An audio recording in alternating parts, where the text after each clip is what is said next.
영광 받아 주시옵소서.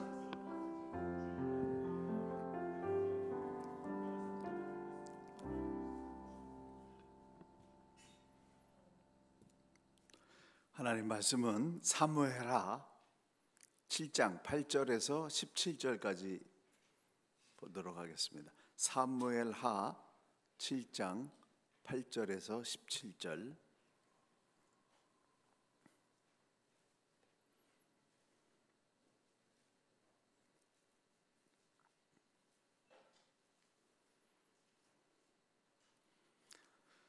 함께 합독하겠습니다. 그러므로 이제 내 종 다윗에게 이와 같이 말하라.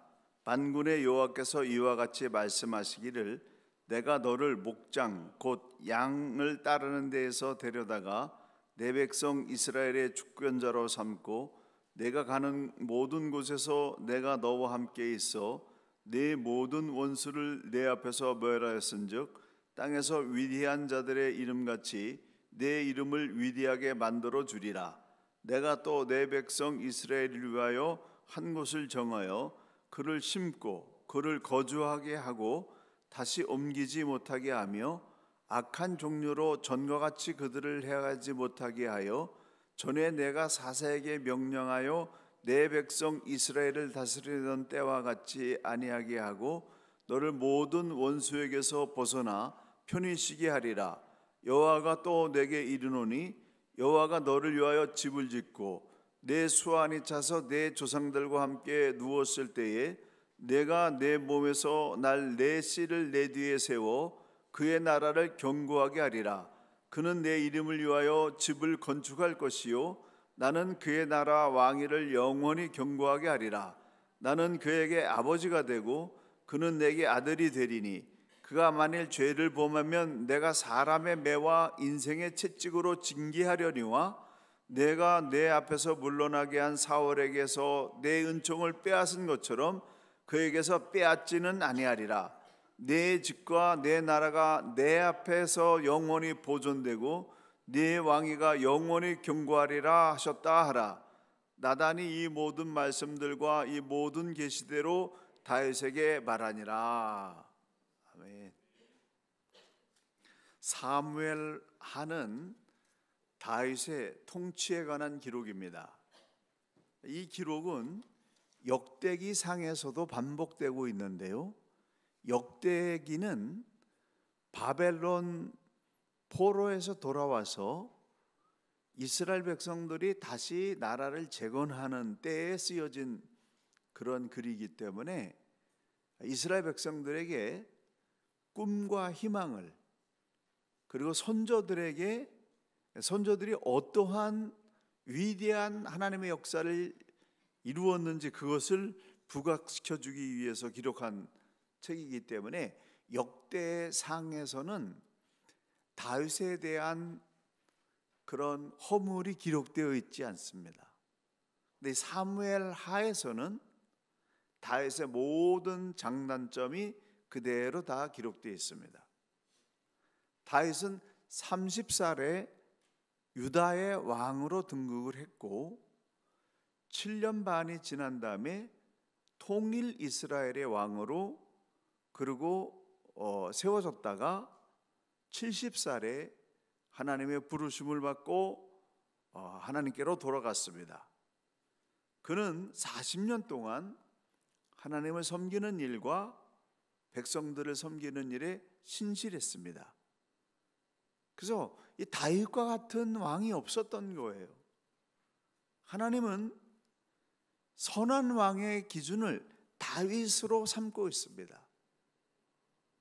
역대기 열왕기에 보게 되면 왕들에 대해서 평가할 때 다윗과 같았느냐, 다윗과 같지 않았느냐, 다윗을 따랐느냐, 다윗을 따르지 않았느냐, 그걸 기준으로 삼고 있다는 거죠.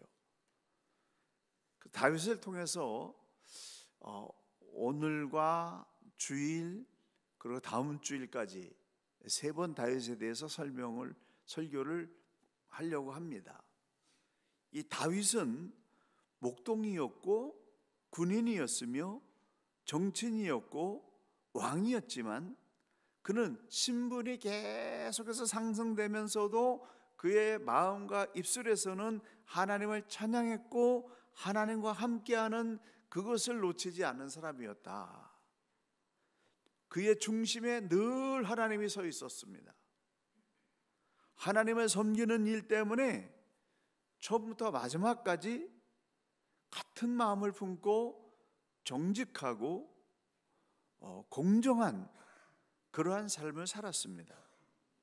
그렇게 예수 믿으면서 정말 하나님을 섬기는 그 삶이 삶으로 나오게 되는데요, 다윗처럼 정직함과 성실함, 그리고 모든 일을 처리하는 데 있어서 공정함, 이게 우리의 삶 가운데 있어야 됩니다.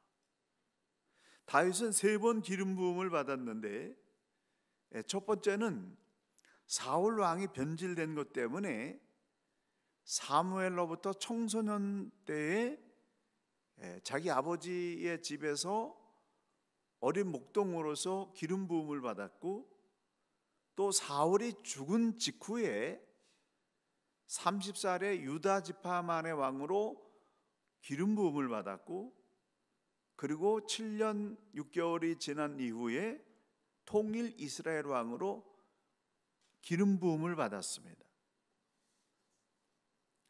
이 계속해서 하나님의 사람으로 계속해서 이렇게 3번 기름 부음을 받았다라고 하는 겁니다.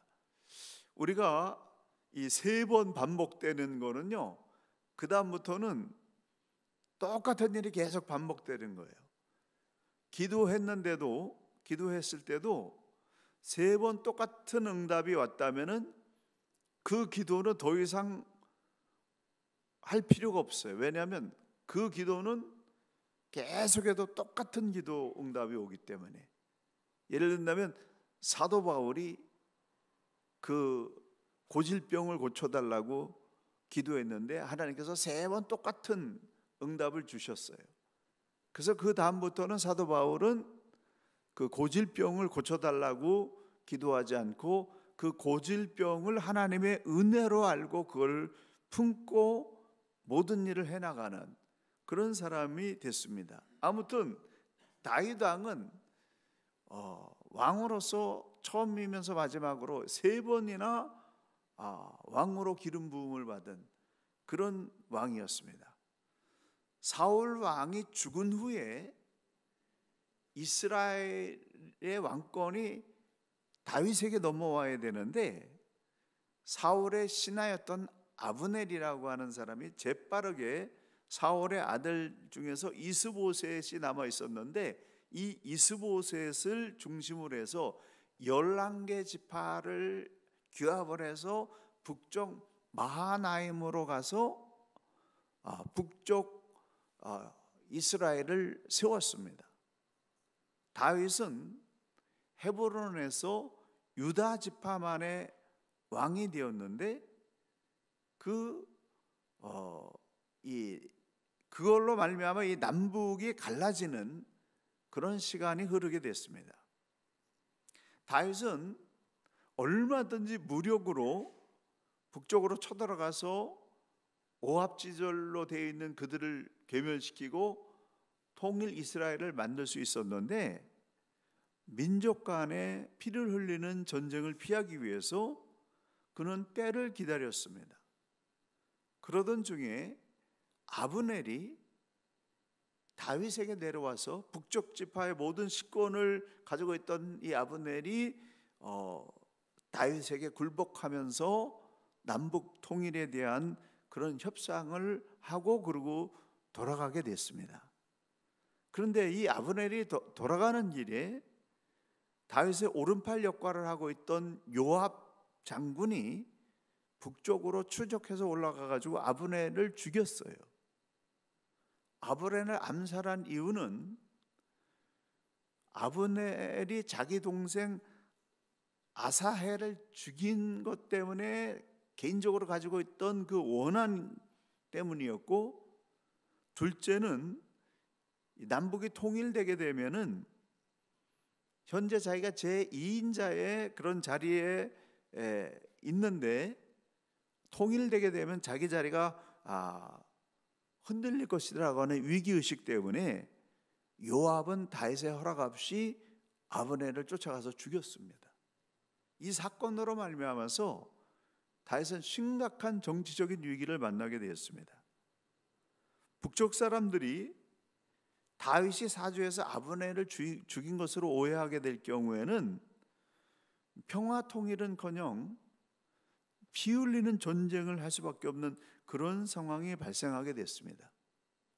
그래서 그 시점에서 다윗은 개인적인 처세를 생각한 것보다는 나라 전체의 통일을 생각했기 때문에 다윗은 오해를 풀기 위해서 적극적인 노력을 하게 됐는데, 이 아브넬이 죽은 것에 대해서 크게 울면서 애가도 지어서 부르고 음식도 먹지 않는 그런 아주 적극적인 슬픔을 표현하면서 자기 자신이 사주한 것이 아니라고 하는 것을 해명을 했습니다.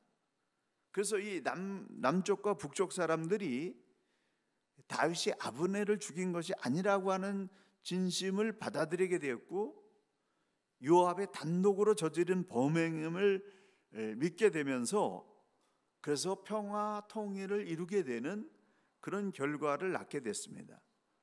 그래서 때로는 적극적인 그런 이 오해를 풀 수 있는 그런 노력들이 때로는 필요합니다. 드디어 북쪽 11지파의 대표들이 헤브론에 있는 다윗에게 와서 기름을 부음으로 말미암아서 7년 반의 그런 대치 끝에 통일 이스라엘의 왕으로 등극하게 되는 그런 결과를 낳게 됐습니다.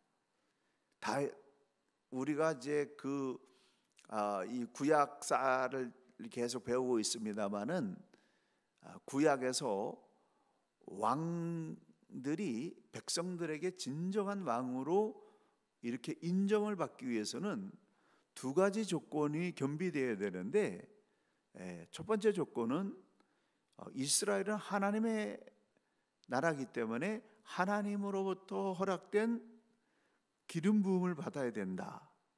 이게 첫 번째 조건이고, 두 번째 조건은 전쟁에 나가서 승전거를 올리는 성과가 있어야지만 백성들이 이 사람은 진정한 우리의 왕이다라고 그렇게 존경하면서 따르는 그런 결과를 낳았습니다. 그래서 이 통일 이스라엘의 왕이 된 이 다윗은 가장 먼저 생각한 것은 뭐냐면은 예루살렘으로 수도를 옮겨야 되겠다라는 결정을 했습니다. 그런데 예루살렘은 그 다윗이 왕으로 등극한 그 시점까지 여부수 사람들이 점령하고 있었어요. 가나안 정복 전쟁 때 이미 정복을 했어야 되는데 400년이 지난 그 시점까지 예루살렘은 여부수 족속이 살고 있었습니다. 그만큼 천하의 요새였고 이 막강한 그런 군대가 거기에 있었기 때문에 이스라엘 백성들이 400년 동안 건드리지 못했던 그런 땅이었습니다. 다윗은 이 천연 요새의 예루살렘을 공격해가지고 그것을 점령해서 거기를 통일 이스라엘의 수도로 삼게 됐습니다. 그리고 예루살렘으로 수도를 옮긴 다음에 다윗이 한 일은 뭐냐면 하나님의 언약궤를 예루살렘으로 옮기는 그런 일을 시행했습니다. 사사시대 말기에 블레셋에게 빼앗겼던 법궤를 블레셋이 감당을 못해가지고 그것을 이스라엘에게 되돌려 보내서 기랏 여야림에 방치되어 있었는데 거기에 방치되어 있던 법궤를 예루살렘으로 옮겨야 되겠다라는 그런 계획을 세웠습니다. 그래서 전국에서 용맹한 군사 3만 명을 동원시키고, 그리고 좋은 수레를 만들어서 이 법궤를 예루살렘으로 운반하는 그런 작업을 시작했습니다.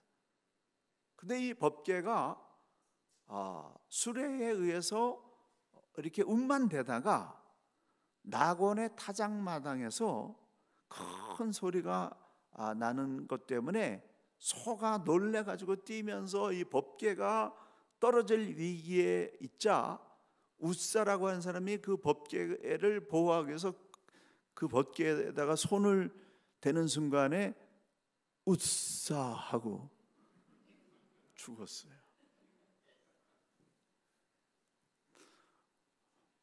아직 우리가 같은 세대인 것 같습니다. 법궤 운반을 정말 정성을 다해서 큰 군대를 동원시키고 막 가장 좋은 그러한 이 수레를 준비하고 나름대로 최선을 다했는데 웃사가 죽으면서 중단된 거예요. 그래서 궁으로 돌아와서 다윗은 고민했습니다. 왜 이 일이 발생했는가? 그것을 놓고 하나님 앞에 기도하면서 그가 발견한 게 있었는데, 자신의 열심은 좋았지만은 법궤를 운반하는 방식이 하나님의 방식이 아니었던 거예요. 민수기 4장 15절에 의하면은 법궤는 레위 자손 중에 고핫 자손이 어깨에 메고 옮기도록 그렇게 적이 있었습니다. 그래서 이걸 깨달은 다윗이 3달쯤 후에 고핫 자손들로 하여금 이 법궤를 메고 걸어가도록, 운반하도록, 그래서 고핫 자손들이 법궤를 메고 한 걸음, 두 걸음, 세 걸음, 네 걸음, 5걸음, 6걸음 걸었는데 이상이 없는 것을 보면서 하나님이 허락하셨구나 라고 감동을 하면서, 그래서 거기에서 황소를 잡아서 화목제와 번제를 드리면서 하나님 앞에 춤추며 기뻐하며 행진했다는 거죠. 다윗의 특기는 뭐냐면, 하나님을 위해서 좋은 일을 했을 때, 하나님이 그것을 받아주셨을 때에 춤추며 찬양했다. 이게 다윗의 특기 중에 하나입니다. 제가 작년에 한국에 방문했을 때 포드 처치, POD, 포드 처치라고 하는 교회를 알게 됐습니다. 이 교회는 온누리 교회에서 찬양 사역을 하던 원유경이라는 여자 목사님이 그 강남구 테헤란로, 가장 비싼 테헤란로의 섬유센터 빌딩의 강당을 통째로 빌려가지고 교회를 개척했는데, 개척 3년 만에 수천 명의 젊은이들이 모이는 그런 교회로 부흥을 했어요.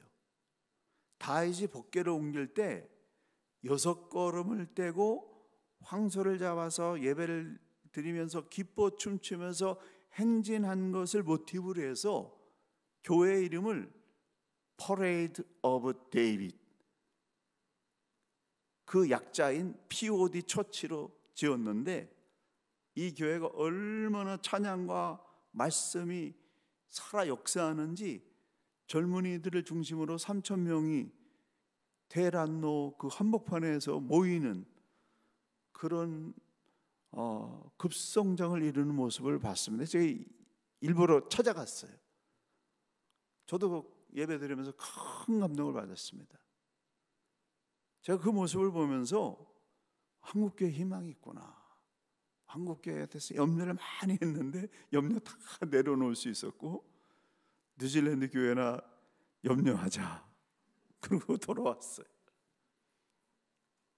하나님을 감동시키는 그 장면을 또 같은 마음을 품으면서 또 똑같은 역사를 이루는 거예요.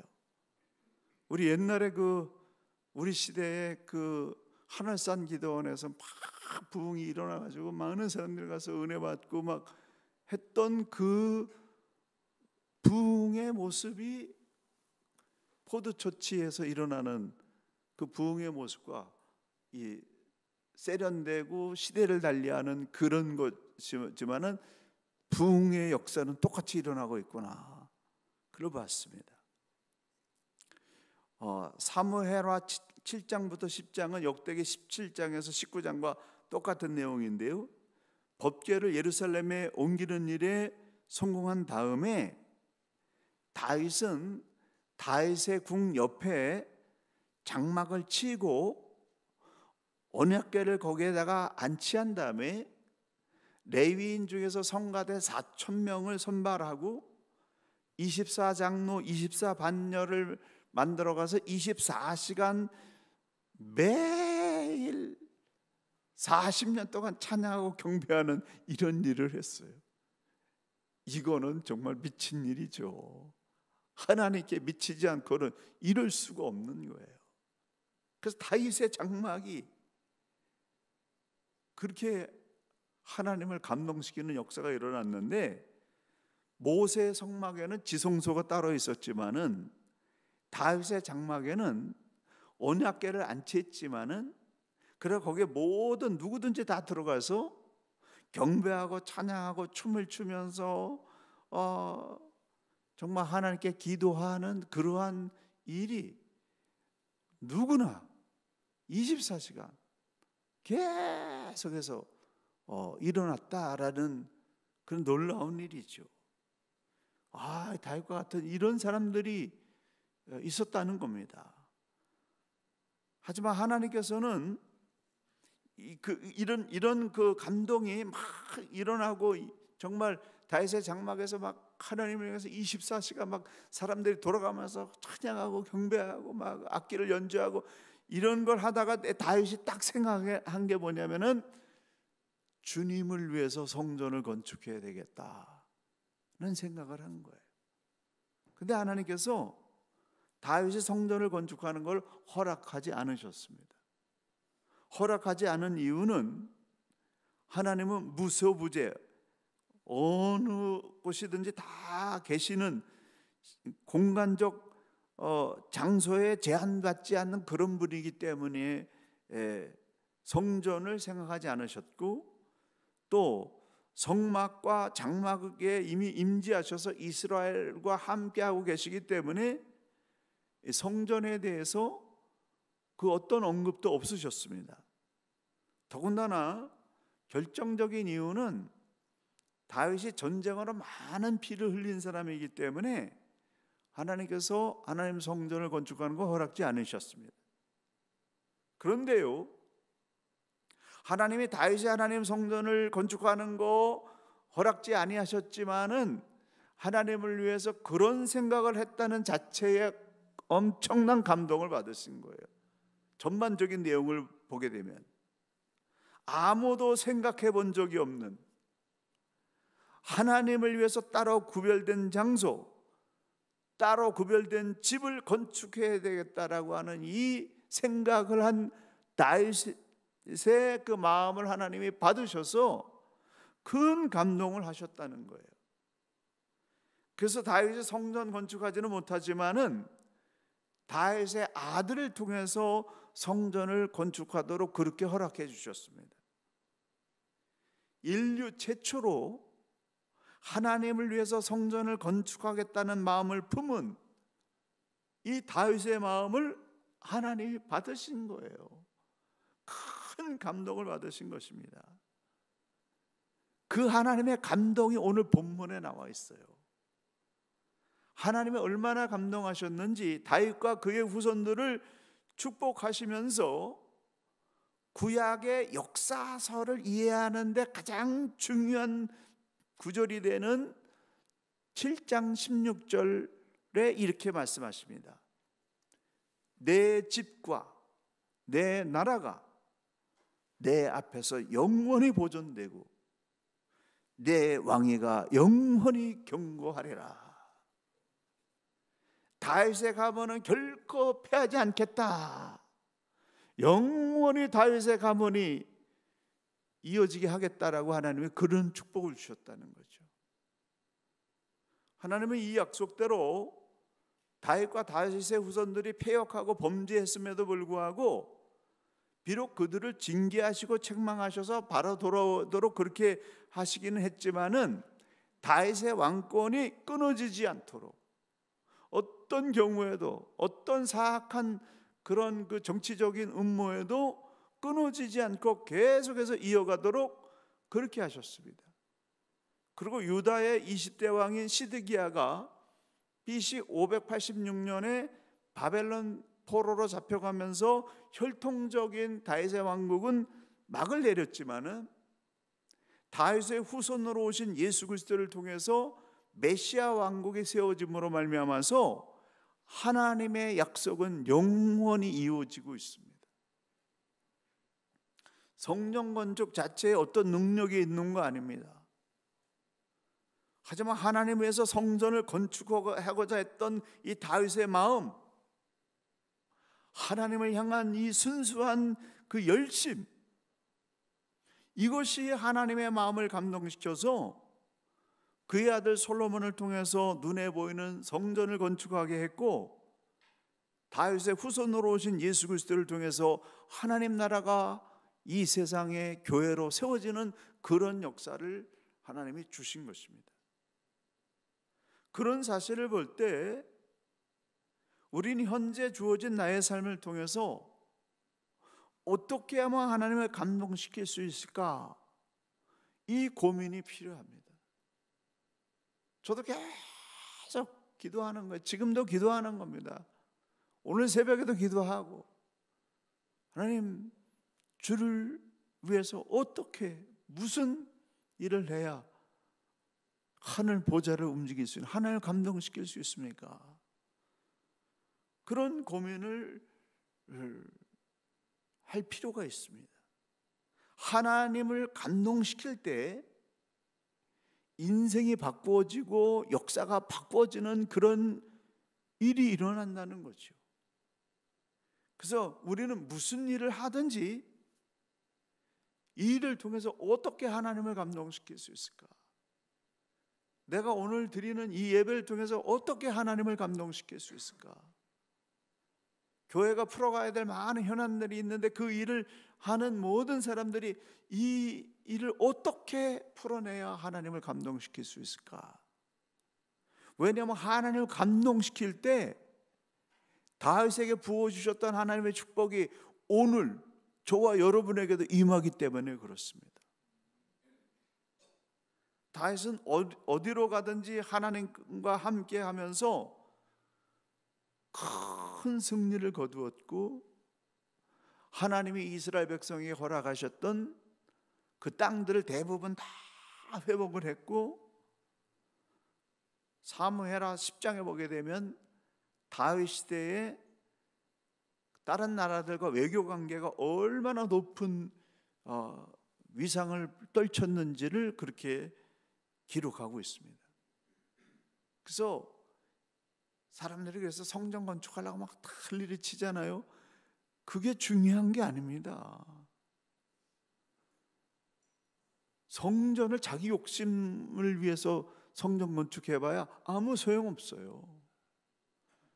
하나님이 감동됐던 거는 성전 건축 때문에 그런 것이 아니라 정말 하나님을 위해서 뭔가를 해내고자 하는 오직 하나님의 영광을 위해서 올인했던 이 다윗의 마음 때문에 하나님이 감동하신 거죠.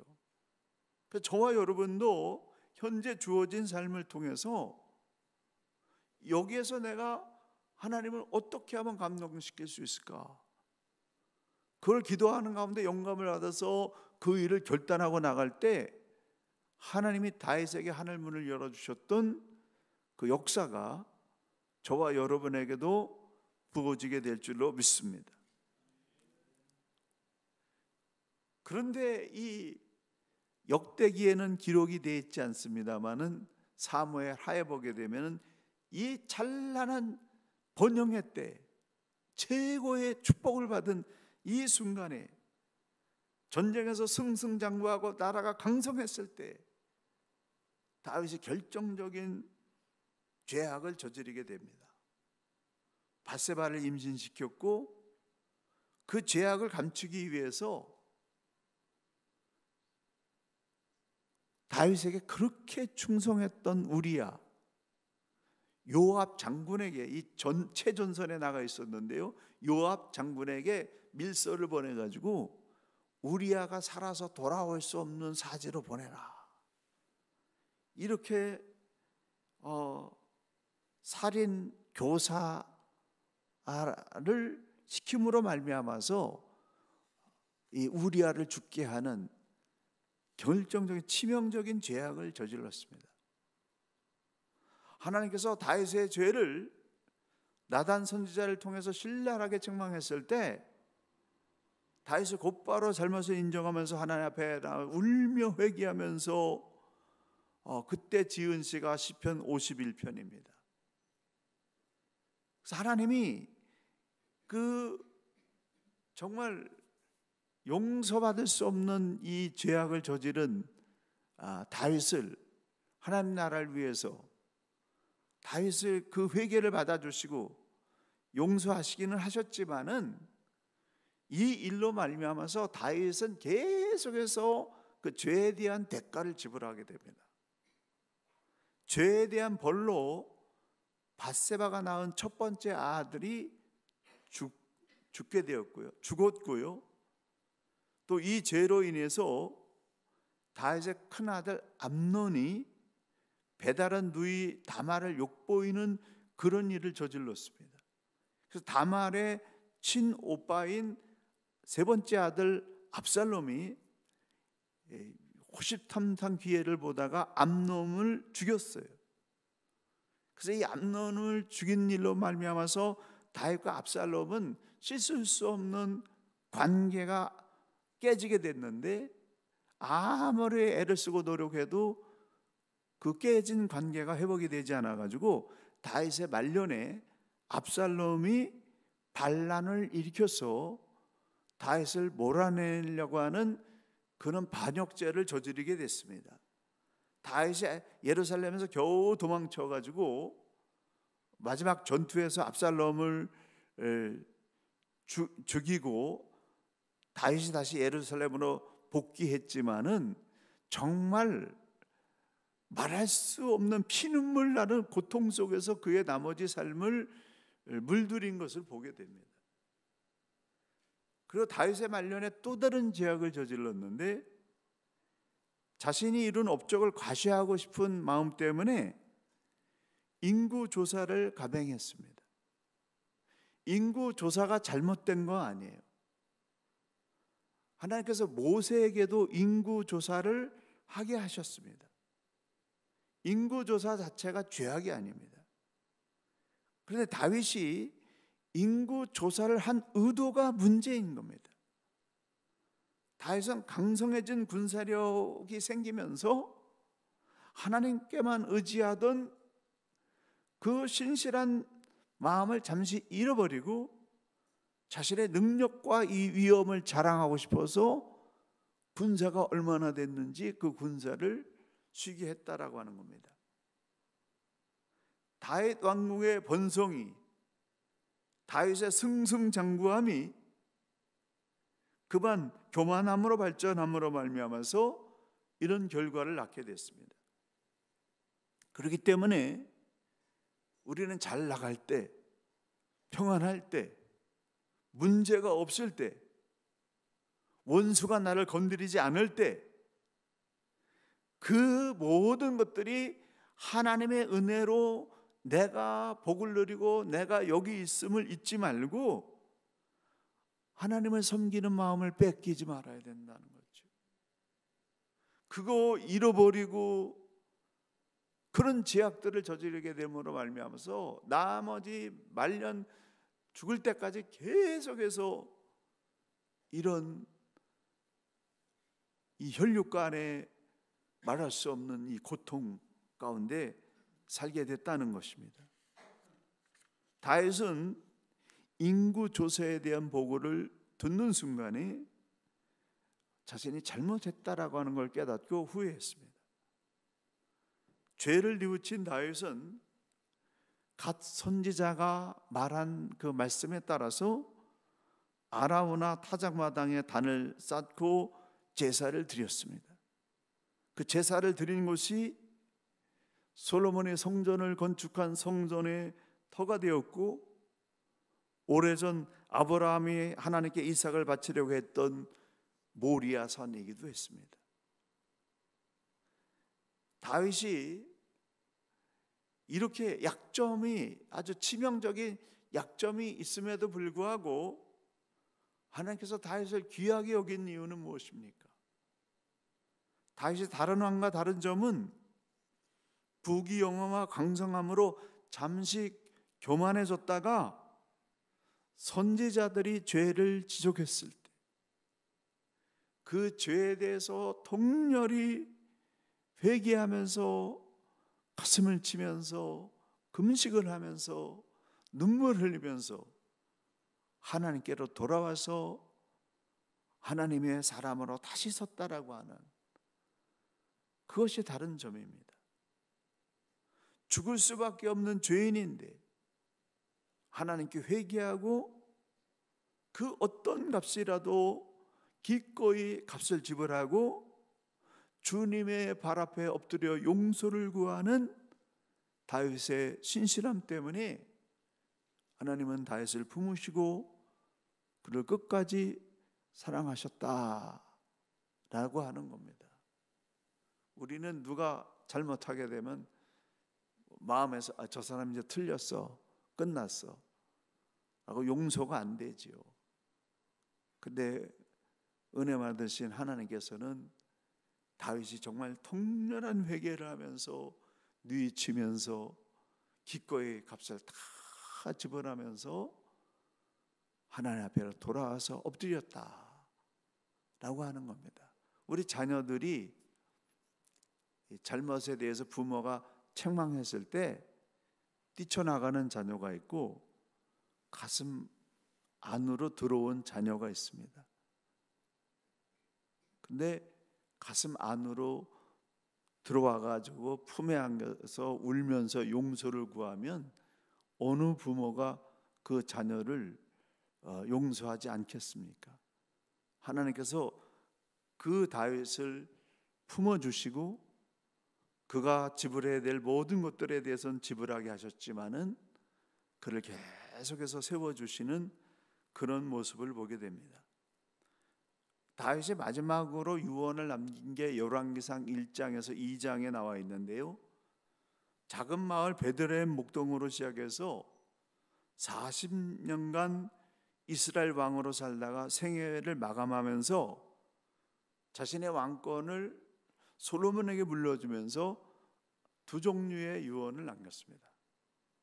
첫 번째는 하나님의 명령을 지키고 그 길로 가라, 신앙적인 유언을 남겼고요. 두 번째는 정치적으로 정리해야 될 숙제들, 풀어야 될 정치적인 그런 현안들에 대해서 조언을 남겼는데, 첫째는 요압이 아브넬과 아마사를 죽인 일로 인해서 혼란을 일으켰던 것을 기억하게 하면서 편히 죽지 않게 해라 라고 하는 걸 지시했습니다. 두 번째는 압살롬의 반란을 피해서 도망했을 때 다윗의 일행을 도왔던 길르압 바르실레라고 하는 사람이 있었는데, 이 길르압 바르실레의 아들들을 중용해서 너의 식탁에서 함께 먹게 해라 라고 하는 그런 유언을 남겼습니다. 그리고 마지막으로 다윗이 압살롬의 반란을 피해서 예루살렘을 빠져나갈 때 악독한 말로 다윗을 저주했던 시므이를 평안히 죽지 않게 해라 라는 유언을 남겼습니다. 솔로몬의 원만한 통치를 위해서 그러한 이 정치적인 정치 작업을 하게 했다는 거죠. 파란만장한 삶을 살았던 다윗은 솔로몬이 성전을 건축할 수 있는 많은 재물을 남겨놓았고, 하나님의 꿈이 자신의 들을 이어 나라를 통치하는 솔로몬의 가슴에 새겨지도록 그렇게 기도를 드리면서 그의 생애는 마감했습니다. 그래서 다윗의 생애를 보게 되면은 우리가 굉장한 부분들이 많이 있지만은 이런 치명적인 부분들도 있음에도 불구하고 그것을 다 끌어안고 끊임없이 하나님 앞에 엎드리며 주님과 함께 문제를 풀어 나갔다라고 하는 것이 정말 중요한 포인트입니다. 다윗의 삶 속에서 찬란하게 유산으로 남은 것은 그의 시와 찬양입니다. 그래서 시편 150편 중에 절반 가까이가 다윗이 남긴 시들이에요. 사울의 위협을 피해서 다니는 이 죽음의 고통사가 가장 절망적인 그 고통 가운데서 정말 역사의 길이 남을 시와 찬양이 나왔고, 고통스러운 삶을 하나님께 하소연하다가 결국에는 감사와 찬양으로 그의 모든 불행을 몰아내는 그런 삶을 살았습니다. 그의 삶은 불평과 불만으로 인생을 살지 않고 모든 어두움을 감사와 찬양으로 승화시키는 위대한 시를 품고 살았다. 여러분 가슴속에 무엇을 품고 있습니까? 위대한 시를 품은 우아한 인생들 되시기를 바랍니다. 가슴에 불신, 불만, 불평을 품고 살게 되면은 삶의 어두운 열매가 나옵니다. 극심한 고통 속에서도 하나님을 신뢰하고 기대하는 마음을 품고 감사와 찬양과 소망을 선포하게 되면은 아름다운 열매들이 나오게 됩니다. 우리는 그래서 우리의 마음의 중심에 하나님의 마음을 품고 살아야 돼요.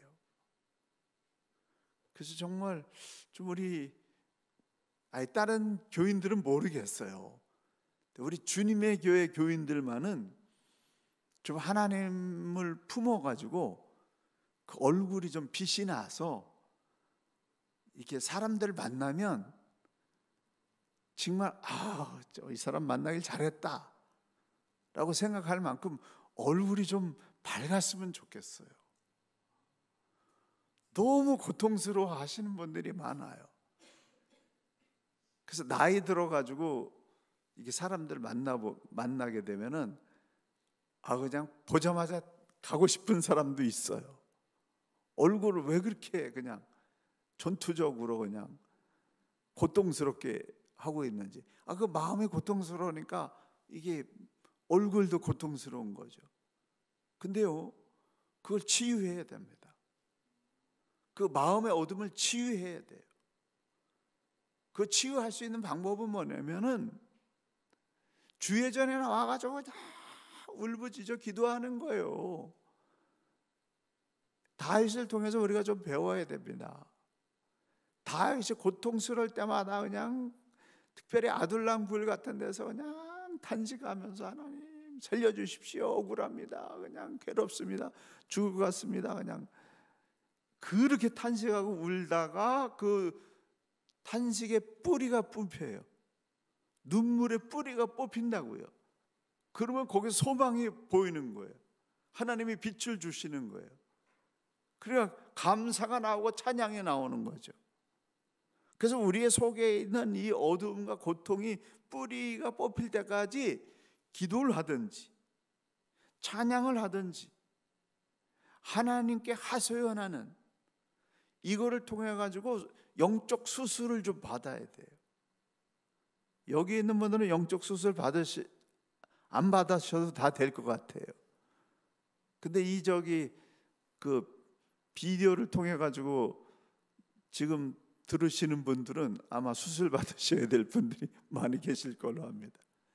좀 마음의 수술을 좀 성령의 수술을 받아 가지고 이게 마음이 너무 기쁘고 감사해서 얼굴이 그냥 빵 하고 터져 가지고 사람들이 볼 때마다 밤맛 없다가 아니라 밤맛 있는 사람이다 환영하면서 끌어놨어요.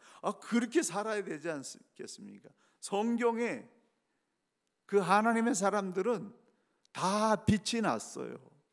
가는 곳마다 살리고 손내는 일마다 살리고 흠모할 만한 그런 인물들이 됐다는 겁니다. 우리가 충분히 그렇게 될 수 있습니다. 왜요? 하나님을 품고 있기 때문에. 빛을 품고 있으면 빛이 나게 돼 있어요. 하나님 때문에 바르고 정직하고 깨끗하게 살아서 주변에 있는 사람들을 살리는 그런 삶을 살아야 됩니다. 그러므로 하나님을 감동시키는 삶을 통해서 하나님의 은혜가 내게 충만히 임하고 다윗처럼 하나님이 주신 그 은혜에 대한 기대와 감격과 확신을 품어서 하늘문이 열리는 여러분의 인생, 주님의 교회 앞날이 되시기를 예수님의 이름으로 간절히 축원합니다. 기도하시겠습니다.